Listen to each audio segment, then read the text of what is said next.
Hi நண்பா. Coding அப்படின்னு சொன்னதும் நம்ம எல்லாருக்கும் டக்குன்னு என்ன ஞாபகம் வரும்?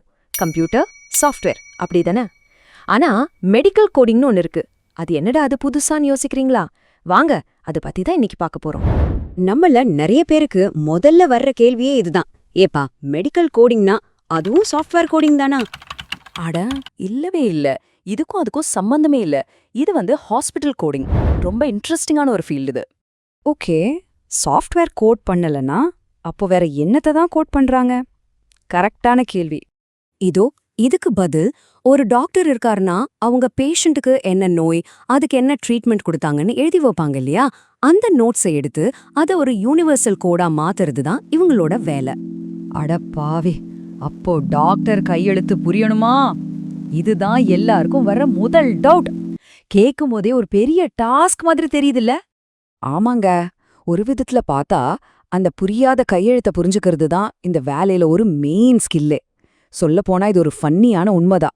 சரி, இந்த டாக்டர் ஹேண்ட் ரைட்டிங் ஜோக்கெல்லாம் ஒரு பக்கம் இருக்கட்டும். சீரியஸா இந்த ஹாஸ்பிட்டல் கோடிங்னா என்ன, இது எப்படி ஒரு யூனிவர்சல் மெடிக்கல் லாங்குவேஜா வேலை செய்யுதுன்னு கொஞ்சம் டீப்பா பார்க்கலாம் வாங்க.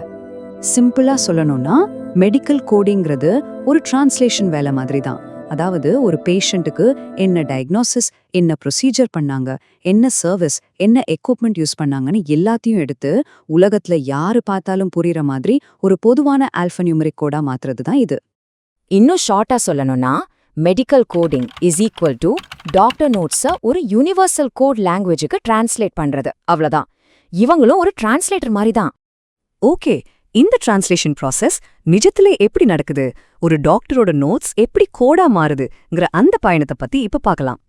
இது ஒரு சிம்பிளான 3 ஸ்டெப் ப்ராசஸ் தான். ஃபர்ஸ்ட், ஒரு பேஷண்ட் டாக்டரை பார்க்க வராங்க. டாக்டர் அவங்கள செக் பண்ணி என்ன நோயின்னு கண்டுபிடிச்சு அதுக்கு ட்ரீட்மெண்ட் என்னன்னு முடிவு பண்றாரு. ரெண்டாவது, இந்த எல்லா டீடைல்ஸையும் பேஷண்டோட மெடிக்கல் சார்ட்ல நோட் பண்ணி வைக்கிறாரு. மூணாவது, ஒரு மெடிக்கல் கோடர் அந்த நோட்ஸை எடுத்து அனலைஸ் பண்ணி அதுல இருக்கிற ஒவ்வொரு சின்ன விஷயத்தையும் அதுக்கேத்த ஸ்பெசிபிக் கோடா மாத்துறாரு. இதுல ரொம்ப இன்ட்ரெஸ்டிங்கான ஒரு விஷயம் என்னன்னா, எல்லாத்துக்கும் ஒரே கோட் கிடையாது, ஒவ்வொன்றுக்கும் ஒரு தனி கோட் டைப் இருக்கு. இப்போ நோய்கள், டயக்னோசிஸ், இதுக்கெல்லாம் ஐசிடி கோட்ஸ் யூஸ் பண்ணுவாங்க. ப்ரொசீஜர்ஸ், சர்வீசஸ், உதாரணத்துக்கு ஒரு பிளட் டெஸ்ட் எடுக்கிறோம்னா அதுக்கு சிபிடி கோட்ஸ். அப்புறம் எக்யூப்மெண்ட், சப்ளைஸ், மருந்து, இதுக்கெல்லாம் HCPCS கோட்ஸ். ஒரு உதாரணம் பாருங்களேன், காய்ச்சல் அதாவது ஃபீவருக்கு R50.9 தான் கோடு. சரி, இந்த கோட்லாம் எதுக்கு இவ்ளோ கஷ்டப்பட்டு பண்றாங்க? இது வெறும் ரெக்கார்ட் கீப்பிங்காக மட்டும் இல்ல. சொல்லப்போனா இதுதான் மொத்த ஹெல்த் கேர் சிஸ்டத்தோட பேக் போனே. அது ஏன் அவ்ளோ முக்கியம்னு சொல்றேன்னு பார்க்கலாமா? 4 முக்கியமான காரணங்கள் இருக்கு. ஒன்று, ஹாஸ்பிட்டல் ரெக்கார்ட்ஸ் எல்லாம் ரொம்ப அக்யூரேட்டா கரெக்டா மெயின்டைன் பண்ண முடியுது. ரெண்டாவது, இது இன்சூரன்ஸ் பில்லிங்க்கு ரொம்ப முக்கியம். இந்த கோட்ஸ் வச்சு தான் கிளைம்ஸ் எல்லாம் ப்ராசஸ் ஆகும். மூணாவது, இது ஹெல்த் கேர் டேட்டாவுக்கு ஒரு யூனிவர்சல் ஸ்டாண்டர்டை உருவாக்குது. நாலாவது, இதனால குழப்பமே வராது. எனக்கு ஒரு கோடுக்கு உலகத்துல எங்க போனாலும் ஒரே அர்த்தம்தான். சரி, இப்போ மறுபடியும் நம்ம ஆரம்பிச்ச இடத்துக்கே வருவோம். இது ஒரு கரியரா எடுக்கணும்னா என்ன ஸ்கில்ஸ் வேணும், எப்படிப்பட்ட வாய்ப்புகள் இருக்கு, அதை பத்தி பார்க்கலாம். முக்கியமா தேவைப்படுற ஸ்கில் என்னன்னா, டாக்டர் நோட்ஸையும் அந்த மெடிக்கல் டெர்மினாலஜியும் கரெக்டா புரிஞ்சுக்கிற திறமை. இதுக்கு ரிவார்டா என்ன கிடைக்கும் பாத்தீங்கன்னா, ஃப்ரெஷர்ஸ்க்கே ஒரு நல்ல ஸ்டார்டிங் சேலரி கிடைக்குது. போக போக எக்ஸ்பீரியன்ஸ் ஆக ஆக வளர்ச்சி ரொம்ப நல்லா இருக்கும். இதெல்லாம் கேட்டதும் அப்படின்னா நாமளும் இதுல ஜாயின் பண்ணலாமேன்னு தோணுதில்ல?